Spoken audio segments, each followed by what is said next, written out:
ಇಲ್ಲಿರೋ ಜನರ ಹತ್ರ ಹೋಗಿ ನೀವು ಯಾರಾದ್ರೂ ಒಂದು ಬಿಳಿ ಕೂದಲ ಕಿತ್ಕೊಂಡ್ಬರ್ಬೇಕು.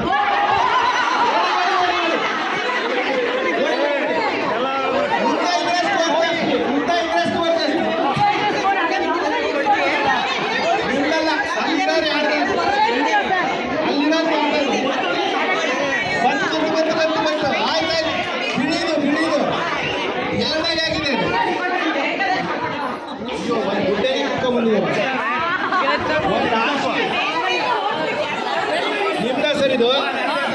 ನಾನು ಯಾವತ್ತೂ ನಿಮ್ಗೆ ಹೇಳಲಿಲ್ಲಲ್ಲ ಈ ಥರ ಟಾಸ್ಕ್ ಇದೆ ಅಂತ. ನೀವು ಫುಲ್ ವೈಟ್ ಆ್ಯಂಡ್ ವೈಟ್ ಬಂದಿದ್ದೀವಿ. ವಂಡರ್ಫುಲ್. ನೋಡಿಲ್ಲ ಒಂದು ರಾಶಿ ನಾನು ಫುಲ್ ಆಗಿದೆ, ಒಳ್ಳೆ ರೇಷ್ಮೆ ಇದ್ದಾಗಿದೆ. ಹೌದಾ ಹೌದಾ ಹೌದಾ ಹೌದಾ ನೋಡಿ, ಫುಲ್ ಜೋಶಲ್ಲಿದ್ದಾರೆ, ಜೋಶಲ್ಲಿದ್ದಾರೆ. ಓಕೆ, ಗೊತ್ತಾಯ್ತಾ ಏನಂತ? ಒಂದ್ಸರಿ ಚಪ್ಪಾಳೆ